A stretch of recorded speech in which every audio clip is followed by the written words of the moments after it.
Welcome to Raging Bullets, Pop Culture and Whatnot, episode 606.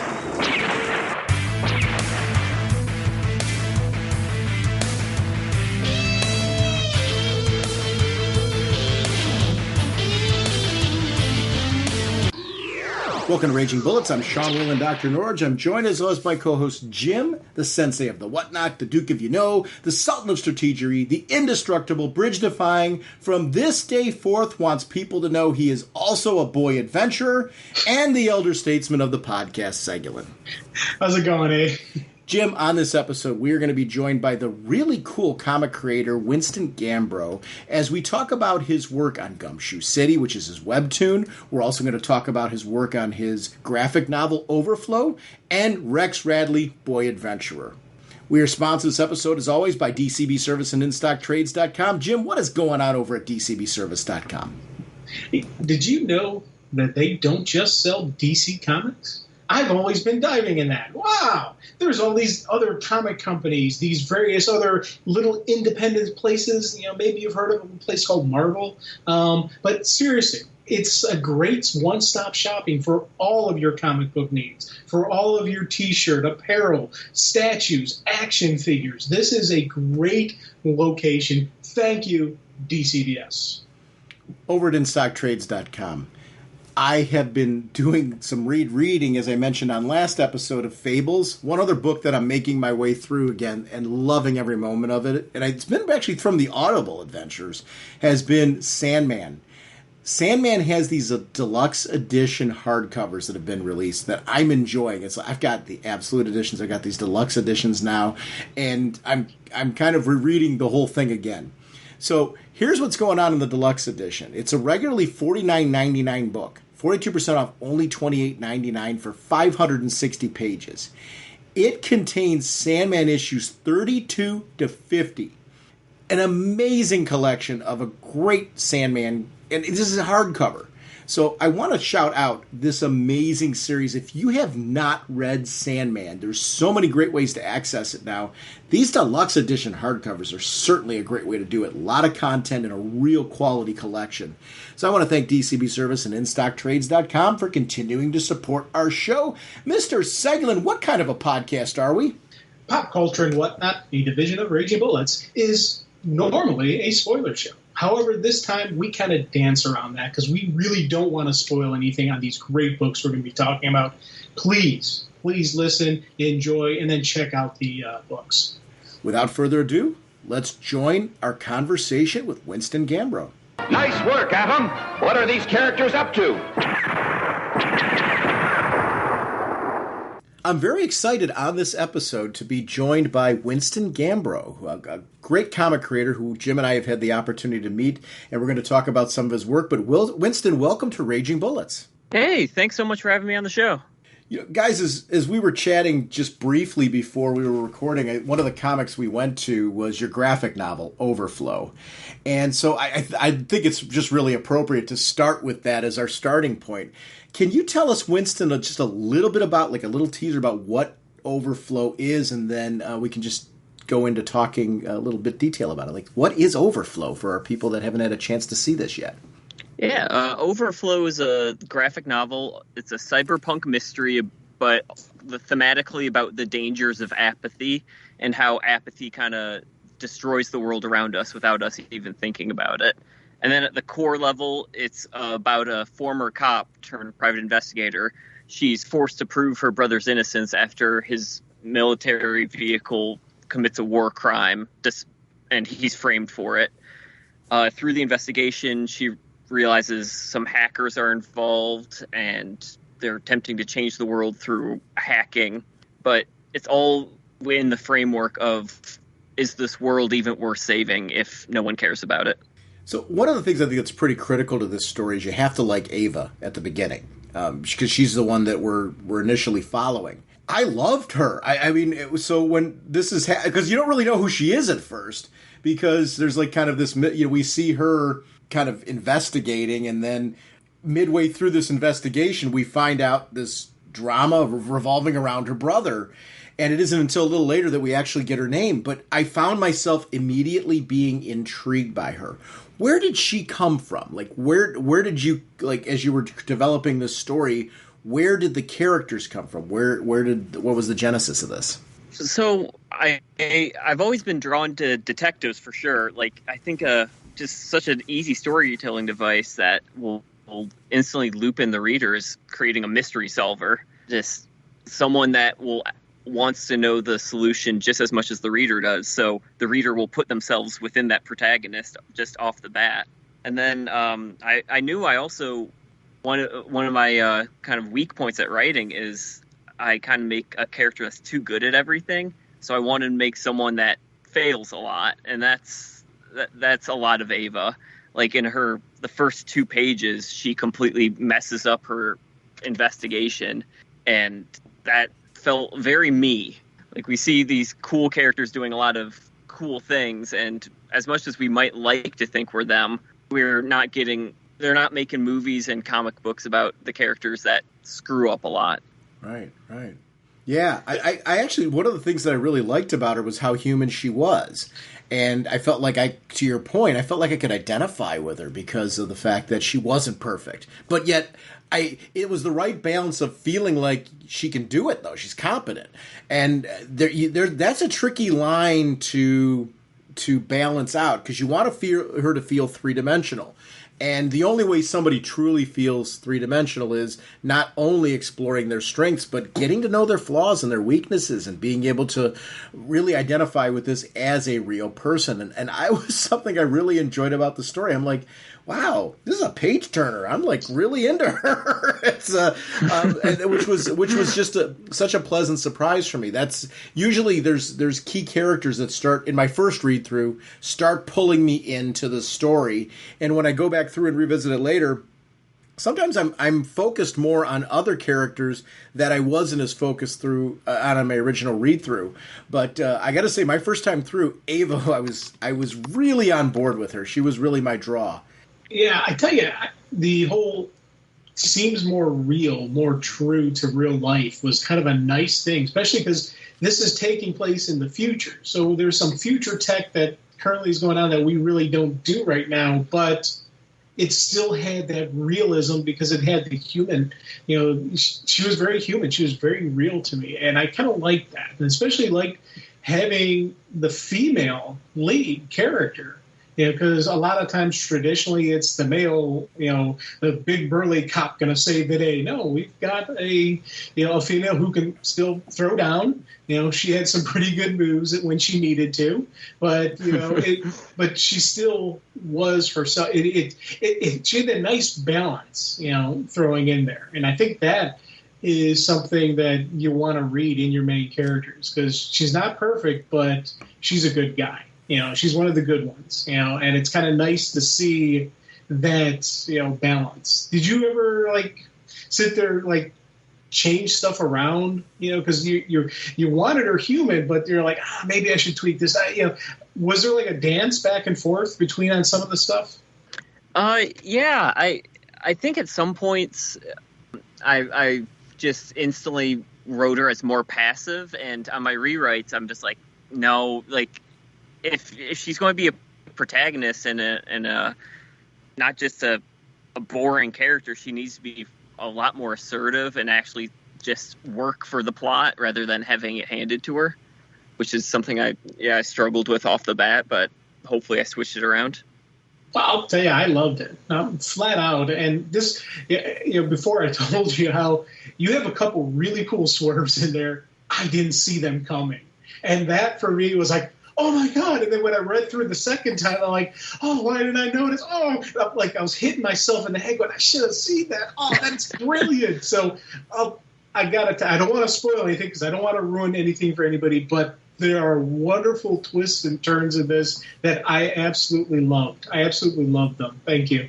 Oh, thank you. Oh, I mean, that is so kind of you to say. I am really proud of the ending, if I can give myself an ego boost. But I'm so glad that everyone else seems to be enjoying it. One of the things I liked about the story in particular is how contemporary it feels. I mean, yes, it's futuristic, but yet they're all things that are current fears. So, I work for a school district, and one of the things we've talked about more in the last 2 years than I think in any other time before has been cybersecurity and ransomware and two-factor authentication because of the fact that you're worried about hackers. And we've had phishing happen at our school district where, people have come in posing as other people. What I loved about this story is we're dealing with a real-world conflict, U.S. and Russia and things like that, and we're dealing with mechs, where these mechs, have just this immense amount of tech in them, but then what happens when hackers are playing around with that? And now it's becoming a military situation, and it leads into this whole mystery story that's going on around it. I loved that contemporary nature of this. And the idea that it was touching on things that are current issues, that are really hot topics now, but looking forward and saying, as we keep heading down this path, these are very real concerns that we're all going to be facing. And how easy it is to implicate people because of this type of technology in things that they may or may not be involved in directly. So I loved that was just a real rich and current topic. Is that something that's always been an interest of yours, or was it as you were kind of looking at this futuristic mystery, you're like, what's kind of a today topic or a now topic that we can really play with here? Yeah, it was definitely inspired kind of by my day-to-day life. I had just started my first tech job, so I was looking at a screen all day, and I realized I would drive home and then I would be looking at a screen for the rest of my day. And we slowly drift away from living in this real world, and what would happen if we start going more and more into our phones, more and more into our TVs. And so in every scene in Overflow, the backdrop is just filled with TVs blasting news, blasting offers, blasting ways that you can sell your youth for cash. I want it to be in the future, but in the near future. Like, she has a phone that, like an all-glass smartphone, but that's like an iPhone 15 or something. Like, we'll see all this nightmare in our lifetime. It's just not floating cars and Jetsons robots. That was what I liked about it, because I've always been fascinated by movies with like future tech and things like that, going all the way to Back to the Future. Now we're at the point where you look at movies like Back to the Future 2, and the year that they were talking about is here. and we don't have the things, we have some of the things that they were talking about, but not all of the tech necessarily went the way that it was going to go. So it's fun. I want those self-lacing shoes. Yes, I do. Exactly. What I loved about this is it's everything I love about that type of content, where now we're looking at, okay, we're taking concerns of today and we're looking at a future that is not too distant, but yet feels very futuristic in there. And I love the connection of it, where it made me feel very, very connected. You mentioned how it is in your job. I'm a tech director at my school district. And you're right. I mean, I struggle with and need to keep continuing to work on finding balance between the screen and other things, because I have other interests other than technology. And it's hard to find the balance when you're doing that, to your point earlier, all day long, because it's hard to shut off now. We have portable technology that makes it very easy for us to keep work going, keep our day going, keep the connections going, and sometimes we all need to disconnect. I loved how this story was one where sometimes being so connected became a real danger for them. Sometimes it was a risk of being, that connection being the way that somebody could be found, or that somebody could be hacked, or somebody, so there was that danger of wanting to go low tech. There was that danger of wanting to be disconnected from everything. So that way you could even proceed in an investigation into this world where you're dealing with hackers who are smarter than, or, have more skills than everybody else. And if you're trying to one-up them, you can't have them stopping you, impeding you along the way. And I loved that kind of sense of urgency. in this, that in a different way. Urgency is always a fun thing in a mystery. It adds to the suspense. It adds to the drama. And this story was filled with a lot of urgency throughout it that I felt was very natural and very real to the story. And that was something that I also enjoyed. Oh, thank you so much for saying that. Yeah, I mean, the more we invest ourselves into technology, and I mean, I love technology. I'm doing this over Skype on my MacBook that I use every day. I've never made a comic book without Photoshop, but the more we invest ourselves into it, the more we're putting ourselves at risk. As I was looking through the book, and actually you're mentioning Photoshop and some of that piece. So this was one of the last things that I had an opportunity to look at of yours. It was cool to see that your work has a variety of different experiences. Sometimes you're the writer and you're working for different art teams. On this one, you were the writer and the artist.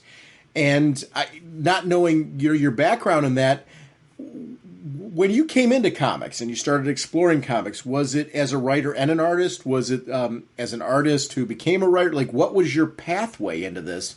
Because I really enjoyed getting to see you not only write but do the art in this. But I love also seeing the combination of you working with other creators. So it was fun to see, like, your work is really diverse.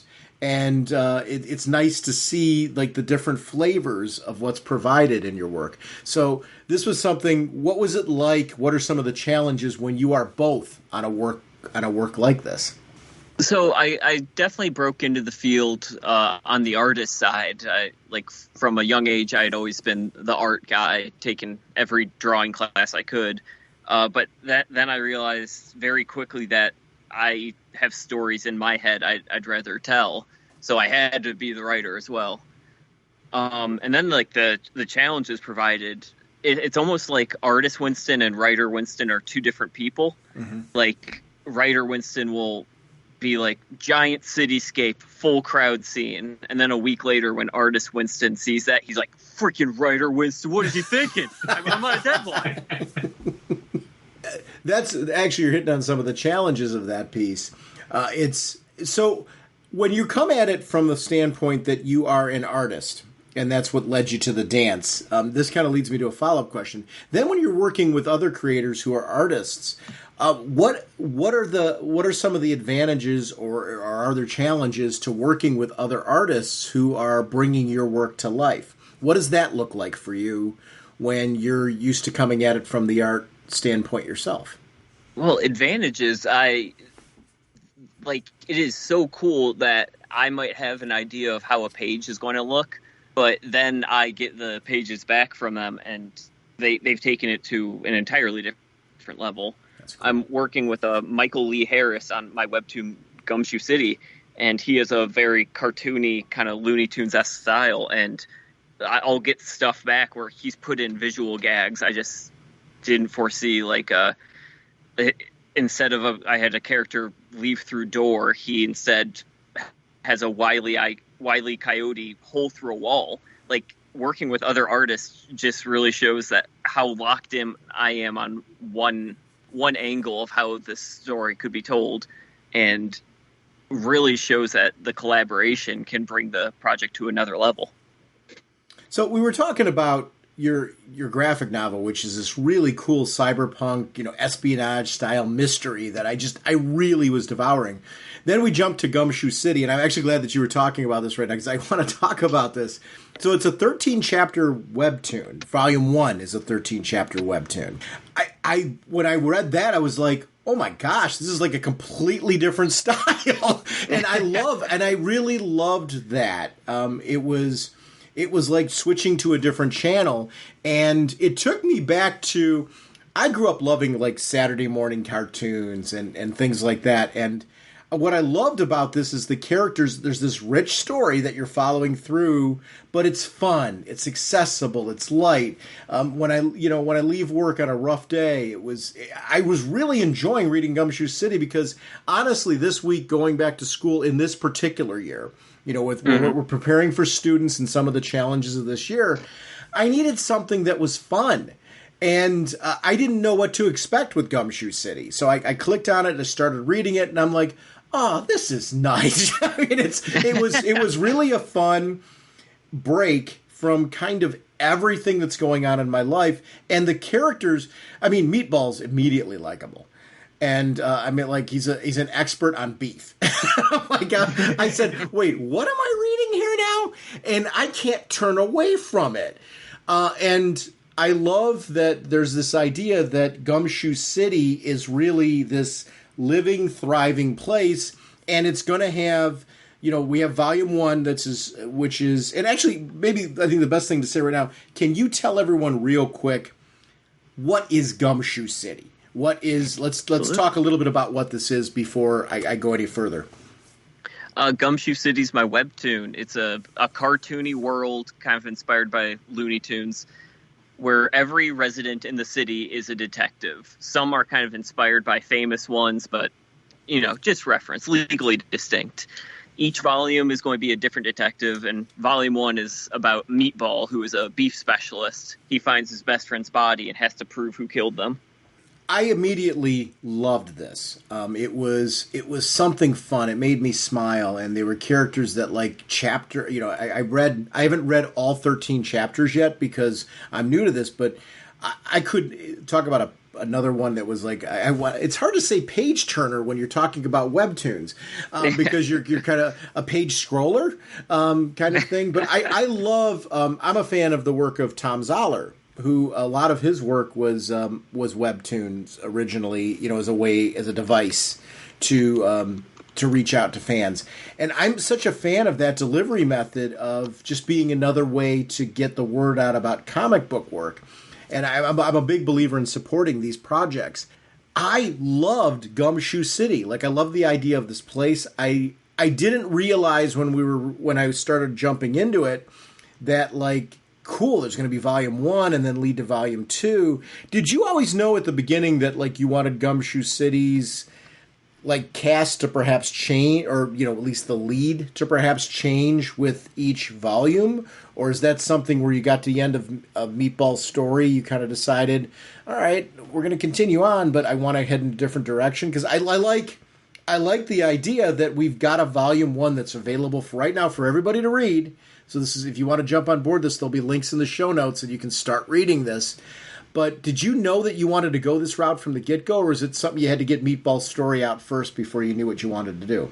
Yeah, I did plan on each volume to be a different protagonist. One of my favorite shows is The Simpsons, and I think one of the most beautiful things to come from the show is how the world feels really lived in because of all the side characters. Like, by the end of the 10th season, you could have an entire episode where the Simpsons family is barely in it. Like, you know, you pick Skinner, pick the mayor, pick Otto, and you can have an entire episode based around that. And that's really what I'm aiming for Gumshoe City. Like, to have a full lived-in world where you'll eventually meet all the characters or meet all the residents, see how they could interact with each other. Or, you know, if someone has a beef question, then they would go and meet with Meatball, because you already know him and you know he knows meat. One of the things that I really enjoyed about each chapter, and you referenced The Simpsons and you referenced Looney Tunes, I really felt like each chapter read like a half-hour episode of a favorite animated series. So that was something that immediately took me back to not only my childhood, but I am an animation fan now. So I'm a big Disney fan. I'm a big fan of, you know, growing up the afternoon cartoons, things like that as well. So it was nice that this had a nice feel of some of the adult cartoons that we see now, the ones that are, you know, like not only family oriented, but ones that are really geared towards an adult audience, while at the same time it was really accessible, like Looney Tunes and things like that. It had just a really, Simpsons is a great example, really nice balance of that. I also think it fits the binge watching culture now, where I love that, like, there's this season that I can make my way through, and I'm going to get like a complete story by the end, but yet there's going to be a season 2, a volume 2 for me to then follow and really enjoy. And I found that episodic delivery to hitting the 13th chapter with the idea that it's a 13-episode season for this worked really well for me. Was the number of chapters something that you knew from the get-go that you were going for? Or was that something like organic to Meatball's story? It wrapped up here, and did you have like a map? How did you get from beginning to the end with Meatball's story? I just kind of lucked out by reaching Lucky 13. I'm a big proponent of not stretching the story out more than needed, and so I just kind of had the rough skeleton, all the major plot points, and then from there I broke them down into chapters, and it happened to be 13, and just coincidentally, Volume 2 is also 13 chapters. Apparently, that's just what I naturally go to for Gumshoe City. Yeah, so I think it's just more just telling the story without trying to restrain it. Because at this point, I'm not constrained to 22 pages per month. So why inflict some sort of lock on myself? And you got a good freedom going. And I'd say you got a good groove on this. This is a fun story. I was laughing throughout it, but you don't take away from the fact that this is a good, solid investigation, detective mystery story going on. It's, I like how you said it's a mystery comedy, because it is comedy. I was laughing throughout it, but it was a good mystery story. I like that, man. That's something I was like, again, you like swerves, you like little twists on there, and I'm like, that's kind of neat. I'm looking forward to reading more of mystery type of style from you. Oh, thank you. Yeah, I love a good mystery. When I was kind of starting out trying to figure out the tips from the best writers I know, I was reading Jeff Lemire's work. He's one of my favorite writers, and I realized almost every one of his series, if not just creator-owned series, has some kind of mystery or hook. Like Gideon Falls, what's that black barn? What's going on? Descender, who sent those giant robots? And even he never has a weak point, but if there's ever a weak point in my writing, I think the hook of the mystery is enough for people to keep trying to find that answer, to stay tuned. It's funny you mentioned Jeff Lemire. What are some of your influences? Because one of the things I enjoyed in our initial exchanges in setting this up was it was really clear from our conversations that you are a comic fan. And so what are some of the people besides Jeff Lemire that are ones that you would consider just some of your influence? I know that's kind of a big loaded question, but so I'm not asking you to have to list everybody that you love, but who are some ones besides Jeff that you would say are currently ones or previously ones that you've tapped into that you feel like have kind of helped you get started? Or well, writing-wise, I would say Kyle Starks is my biggest influence right now. He's doing the 6 Sidekicks of Shooter Keaton, and he's also done a lot of Rick and Morty and then Rock Candy Mountain. All of his stuff is amazing, and I kind of read his work and realized it's exactly what I would want to read and write. It's heartfelt, really engaging, but also so funny. Like I can't wait to see every book he puts out. And then another huge influence for me is Ryan Brown, who does God Hates Astronauts. God Hates Astronauts are you two familiar with it? Yes. No, not at all. No, I'm not. I am, but this is go. Please go ahead, because it's. I'm not surprised, Jim. You don't know this one. This is. I love these kind of conversations where we're able to just bring up like some geeky, cool comics. God Hates Astronauts. I wanted to know if you're familiar, because it is very hard to describe, and that's kind of why I love it. It starts as a parody of a superhero team, but by like the 3rd page, it has become something completely different, and it is so funny and bizarre, and it's just been continued by his passion and some really loyal fans that continually kickstart it for like a new issue every other year or so. And it's just pure creativity in comic book form from one comedic genius. And that is such a huge inspiration. Just one dude doing what he loves and finding an audience for it. Yeah, it's funny you mentioned Kickstarter and Webtoons and things like that are out there now. I love right now that there is there seems to be this reawakening of the indie spirit in comics, where we're seeing more and more creators that are finding clever ways to get work out to people, to get known, and to try some new things with the medium. Because that's always, to me, growing up, half the fun of comics was that was the place to go to get like these unique and experimental stories and people that were willing to play with the medium. I mean, we've all got our favorites, right, that draw us into there. They're like the foundation. But I've always loved browsing the shelves, spiderwebbing outward. Right now, I love that the internet has become a new way to spiderweb outward. And we always talk about the negatives of the internet, right? It's funny, we were talking about when we started with the opening story about hackers and our worries about that kind of stuff. But if you go on the flip side of it, part of the cool part of the internet nowadays is that there are some very unique ways to try and explore getting work out. And it's an exploration right now because I think people are trying to figure out what are the best vehicles to reach an audience and to develop a new audience and to try stories out and what kind of stories work in this sort of direction and what kind of stories work in that direction.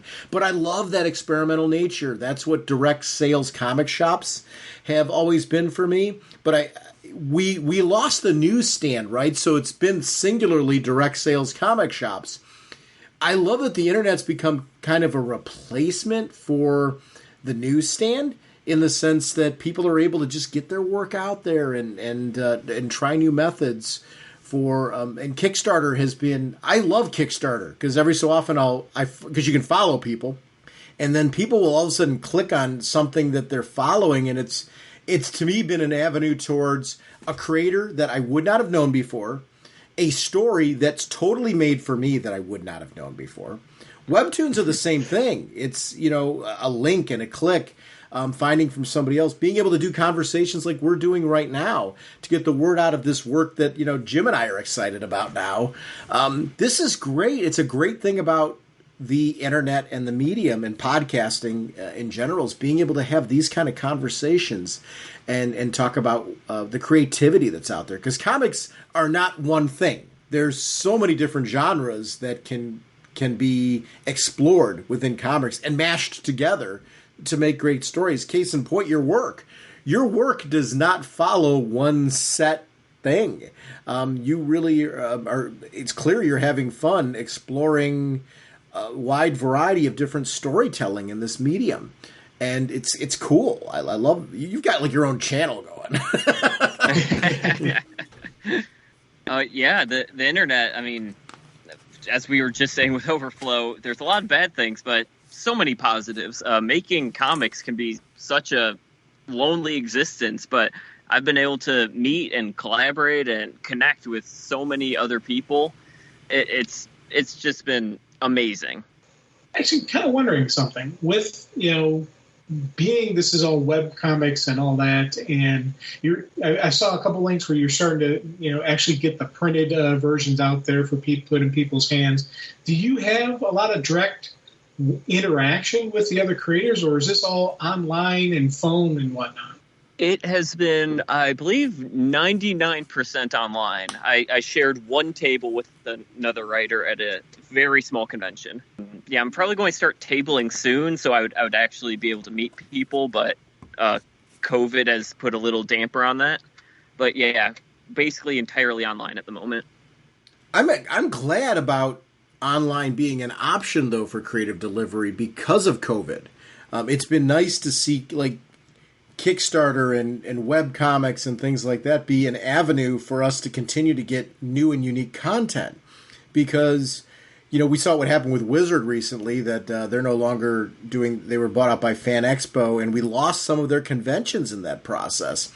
So I'm glad that as we're starting to learn how to navigate this pandemic, that conventions are starting to come back. There's starting to be more opportunities to connect with independent creators and go, because I love Artist Alley. It's fun navigating and walking it, looking at people's posters and things like that, and learning about new product that way. But I'm glad that online, just various different online sources have offered us kind of our own virtual Artist Alley, so to speak, to continue finding more. about great comics. Heck, if it wasn't for this medium or this delivery method, I want to talk a little bit about Rex Radley Boy Adventurer, because all right, I really, this was the first thing that I read of yours. I grew up as a kid. I was a geeky kid, kind of awkward, didn't know who I was. I was adopted. I had parents who got divorced when I was about 10. Rex Radley, I didn't know what this was going to be, but I love adventure stories. The idea of like, okay, this is this boy adventurer, and he has these cool shoes that like allow him to do. I mean, like the cover was the first thing that drew me in. I'm like, okay, this is a kid that I want to know what he's all about. I didn't know that his parents were going to be divorced. I also didn't know like this, like the staging of the book was going to be like 4 different stories where we're alternating between his time with mom, or the dad and mom, then dad, then mom. And I loved that. I liked this idea of this is this kid with divorced parents. You kind of get why the parents were together because there's some similarities between the two. But what makes it fun when Rex is with dad, there's one kind of adventure. When there's with mom, there's a very different kind of adventure, because for all of the similarities between the two parents, there's some serious differences, but all of them would lead this kid to be on these crazy cool adventures. Did you know when you were like starting this that Rex Radley was going to be divided up into this like four story format inside the books? I really liked the delivery. I like that Rex Radley seems to be something that offers a lot of flexibility as far as what you can do with him.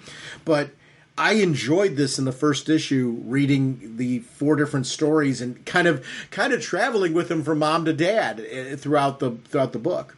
Yeah, one of the first pieces of advice every young comic writer is given is start small. Like you might have a giant Cerebus or Bone epic in your head.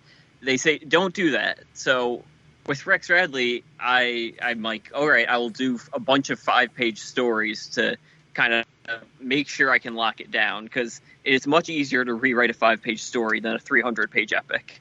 And then that also, since I didn't want to lock into one kind of mythology, like Johnny Quest is one of my favorite TV shows growing up, but I also wanted to incorporate stuff from like Ninja Turtles, Voltron / Power Rangers, the Mighty Ducks cartoon, or DuckTales. Like, by not locking myself into one of those, I got to also incorporate a little piece into each story, and it doesn't feel super jarring that I'm just shoving in 80 different kinds of mythologies into one big adventure.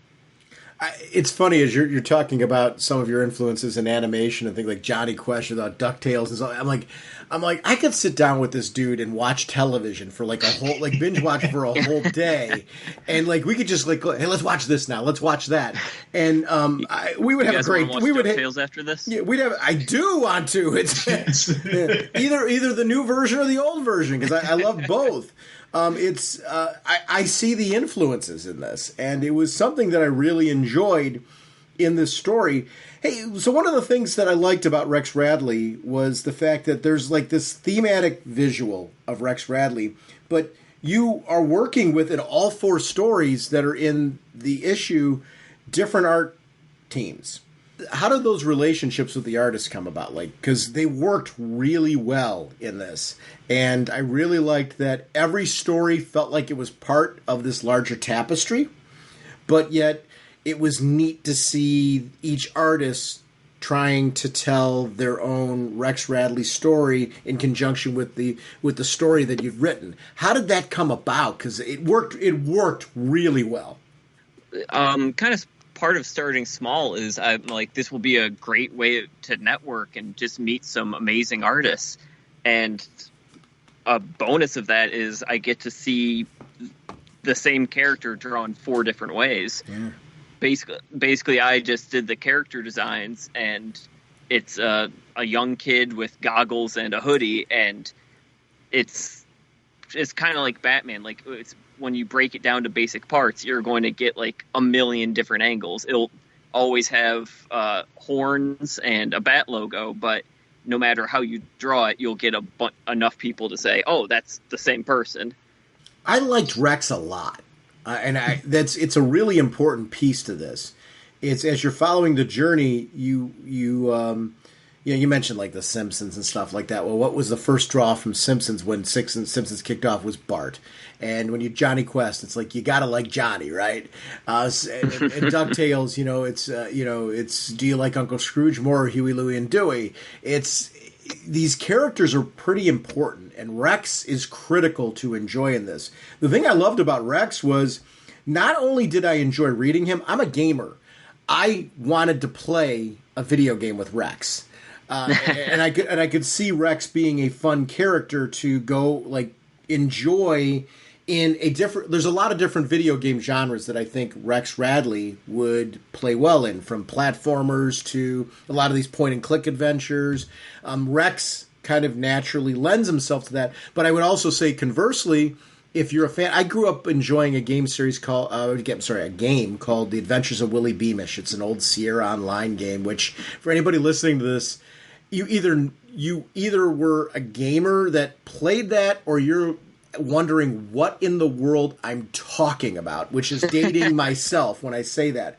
But what I liked about Willie Beamish is Willie Beamish was like this attempt at a cartoon world before the Pixar days and stuff like that in a video game. I felt like I was playing through a cartoon world, and it's very reminiscent of what I like about Rex Radley. So I found just so much to like from this in that I felt like I wanted more of Rex, which you should always want when you're reading a story, right? You want to like the character enough that you're like, I want to read more of him. I want to see him here. I want to be able to do this with him. I want to see him in an animated series. There's a lot to play around with Rex and his family, and it was the vehicle of, did you know from the get-go that you wanted to have the divorced parents and him have adventures with dad and adventures with mom? Like, where did that come from? Because I loved that being used as a storytelling device to change up, like, the layout of each of them. Was that planned from the beginning? Yeah, I thought it would be a good way to kind of keep it fresh. So half the stories you have the dad and his side character, who's Thundar the Barbarian kind of cave woman, and then on the mom's side you have a talking robot and a giant Megazord. So it's just both visually and from a writing perspective just a really fun way to tell a unique story from each side. Yeah, and it really worked for me because, like I said, I grew up with divorced parents. And it was very different when you went to each household, but obviously I'm the same kid. And it was fun to see his environment change. He's still an adventurer in both cases. And even when he's trying to be like, I love the Home Alone story, where even when he's kind of trying to follow the rules, or at least cover his tracks on following the rules, he winds up in these really fun adventures that you want to follow. And it only works if you like Rex. And he was like, where did Rex himself come from? Is that what did you base him on? Was it your love for like Johnny Quest and things like that, or is Rex connected to somebody, or is there some you tapping into a little bit of you as a kid? Where did Rex come from? Basically, Rex is what I would have wanted to identify as a kid. He's a lot cooler than me, and he lives in an underwater laboratory, which is two things I really wanted to be as a kid. It's just kind of a protagonist for the young reader to put themselves in, kind of like Johnny Quest, like you were saying. Like he's just there to have adventures, almost as just for the reader to inject themselves into, so they can be experiencing it as well. It's cool. Thank you. Oh yeah, big time, man. I'll tell you. And one, I'm glad you said Thundar the Barbarian, because I was like, yes, because huge fan of Thundar when I was, growing up. I wish that's one of the comics cartoons I wish could come back somehow, especially, with all the crazy stuff going on in the world right now.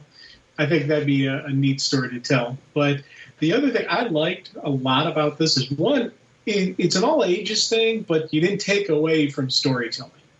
It's sometimes it can be, you can paint yourself in a corner if you try to make it all ages, but you kept it and gave us a really solid story, and including, I like the fact that one of the hot potato story from issue 1 is kind of connected to the Are You Afraid of the Dark story in issue 2.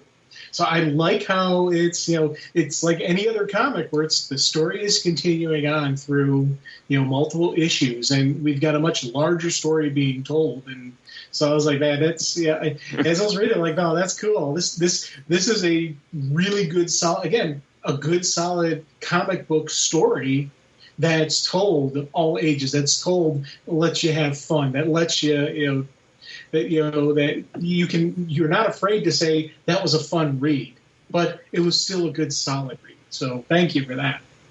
Thank you. I'm glad you saw that little connection there.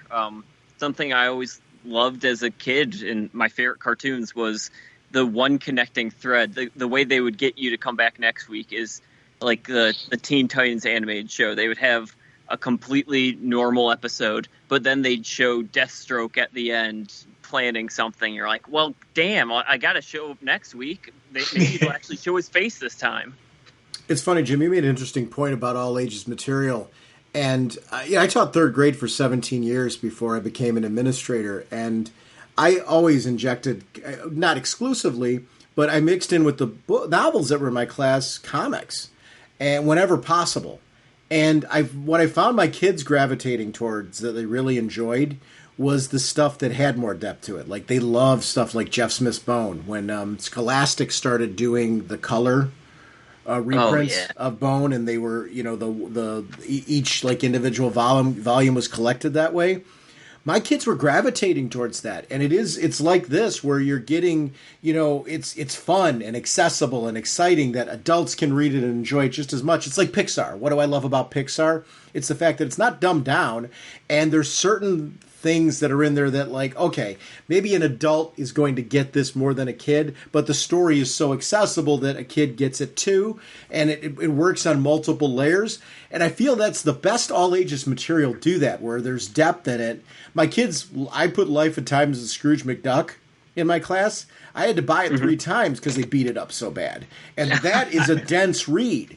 But yet it's fun and accessible and things like that too. So I love and appreciate the fact that, yes, Rex Radley's all ages material, but it's got this really, really cool depth to it. It's a great balance. And Johnny Quest is a great example of a cartoon that Johnny Quest is far from a dumbed down cartoon. I watch it today and I'm like, this cartoon still works today. I mean, you could release Johnny Quest today, and its art styling and its storytelling depth still works. It still feels very contemporary. And I think absolutely. When you tell stories like that, so it's when I hear your influences, I'm like nodding along. I'm like, oh, I get that. I'm like, of course he was influenced by this, because you see it in the quality of the work that he gets that's what people are looking for in their stories. So go ahead. No, go, please go. I was just going to say, Johnny Quest, there's some cool adult stuff. I believe the first episode, it's the U.S. is launching a rocket into space, and lizard men terrorists are trying to blow it up to win the space race. That can be appreciated by adults and kids. And that's one of the things that I really love about that. I think the best animation, when you reference Looney Tunes were shorts that were released in the theater. The Disney shorts were released in the theater. They were a part of the adult culture, right? You would go to the theaters and you would expect to see these introducing films. So, they're endearing and longevity. We still talk about them today. They still work today. They're still contemporary today because of the fact that they have that depth to them. So it's cool to see more material being published that keeps that spirit of that, because I think that's what makes something truly have longevity to it, and why you can read it over and over again. You see things reprinted and people want to jump onto them again because of the fact that they really appeal to a large audience. And everybody's discovering that same material that we all know and love for the first time at some point. And there's something truly strong to be said about that. So I love when I'm reading comics that to give it that kind of depth. Do you deliberately, when you're crafting new stories, kind of like try to just shoot for a new idea or shoot for a new theme or a new style? Because the three stories we've just talked about here are, I get like, I see certain elements of your style in all three of them, but yet what I love about them is, and I meant what I said earlier, where you've got kind of your own channel going on here. I feel like I'm switching to the next program, and they're different. It's a very different program when you're going through. Like, I get it's the same creator behind the scenes, but yet I marvel at and I applaud you on your ability to switch it up in a way that just really stands out to me. Is that something you deliberately decided to do with each project, or is it just kind of organically, I have this idea and this is what I want to go with? Where does that come from? Well, thanks for the kind words, but yeah, I'd say it's kind of more organic. Overflow came when I was going through kind of a dark point in my life and just felt really sad. So I had a sad story to tell. And then kind of after working on it for 2 years and having to live in a sad world for 2 years, I'm like, I'm going to write something happy. And that's where Rex Radley came from. Now I'm kind of more to the point where if I just have an interesting idea, like World Full of Detectives or Sentient Haunted House, which is my next project, I just want to roll with that. Like, I don't want to lock myself into drama comedy, or just one genre. I just have so much fun telling a story and kind of changing my art style to match that I love just doing whatever comes to mind. I just heard Sentient Haunted House. I'm like, I'm in. I'm in, man. I'll be honest with you, just that little bit right there, like, with what I've read from you, I'm like, I think he could have fun with that. That could be a really cool story. So I'm definitely, I'm in for that one. Well, thank you. So we've given an overview of just some of your stories that we've just really enjoyed in getting to know you. One of the things we haven't done is told people how to find you. What are the best ways for people to find you? Find your work, to start getting exposed to it, because I got to give the highest possible recommendation to any of the pieces that we've talked about here. So where would they go? What is their starting point for you? Well, I guess just linktree.com/Winston Gambro is the quickest way. That would have links to everything. I'm also at Winston Gambro on Twitter and Instagram. If you just want a hot link to my site, it's gumroad.com/Winston Gambro. I will have links to all this in the show notes, so if you're driving along listening to this, don't panic. They'll be right in the show notes. You can get them on our website. You can get them. They're linked right into the episode, so you can just click on them and go. But I can't encourage you enough to check out some of Winston's work. And guys, is there anything that we haven't discussed? I would be remiss. I don't want to close out this conversation. Is there anything that we haven't talked about or shouted out that we need to? Because I want to make sure that we've covered that. No, I'm feeling comfortable. Thanks so much for going in depth on everything. No, thank you for the opportunity, because I got to tell you, as a school employee kicking off the year, part of the joy of comics for me is that's my break from the stresses of life. And when you're lucky enough to start picking up some new material and go, wow, I didn't know this existed, and then you just find that you're connecting with it right away, that's such a rare treat.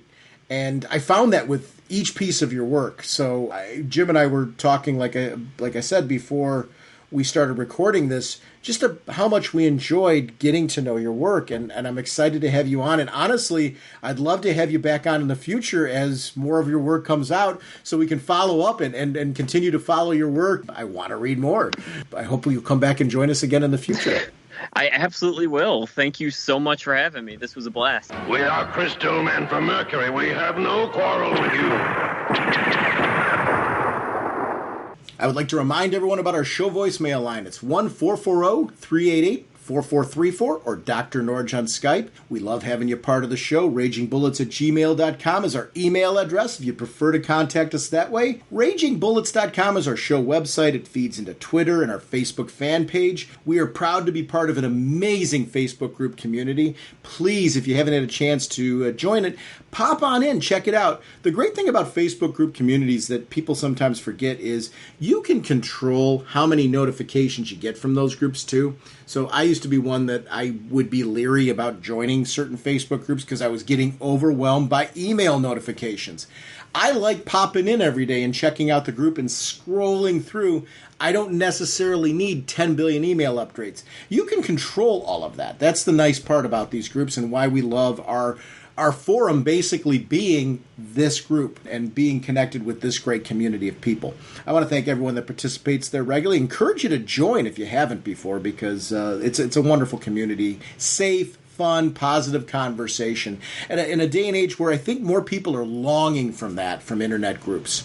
We are sponsored as always by DCB Service and InStockTrades.com. Jim, what's going on over at DCBService.com? DCBS is actually wonderful one-stop shop for DC Comics, Marvel, any other independent and or other company you want to look at. Comics, T-shirts, statues, action figures, you name it, they've got it. Thank you, DCBS. Reminder at InStockTrades.com, they're the place to go to shop around for your deluxe edition hardcovers, trade paperbacks, anything that you're looking for that's collected edition. I cannot recommend enough Sandman, the Deluxe Edition hardcover, Book 3. I'm making my way through these volumes now because I'm doing a Sandman reread. And I'm loving the fact that right now I'm doing like this balance of keeping up with new content, but really delving into some of my favorite stories. This is a great collection. This collects issues 30 to 50, and it's the equivalent of the paperback editions of books 5 through 7 in one nice hardcover volume. $49.99 regularly, 42% off, only $28.99 for 560 pages in a hardcover. So this is a great way to collect this. If you've never picked up Sandman before, these new volumes are the way to do it. Grab it through these deluxe editions. I want to thank DCB Service and InStockTrades.com for continuing to support our show. Our next episode, Jim and I are going to be back, and we're going to be talking about the Fear State Alpha #1 event as it kicks off. We're also going to continue taking a look at the Milestone relaunches with Hardware, Season 1. So we will see you next week. Bye. All right, you guys. Are you ready to sing your song? I'd say we are. Yeah, let's sing it now. Okay, this should be fun. Now get ready for your cue. Okay, Sean? Okay. Okay, Jim? Jim? Jim! Okay. Raging Bullets time is here. We talk about what we hold dear. Comic books and TV shows. Superheroes and their clothes. Justice League and so much more. I just love Green Lantern Corps. We talk about the books we've read with spoilers straight ahead.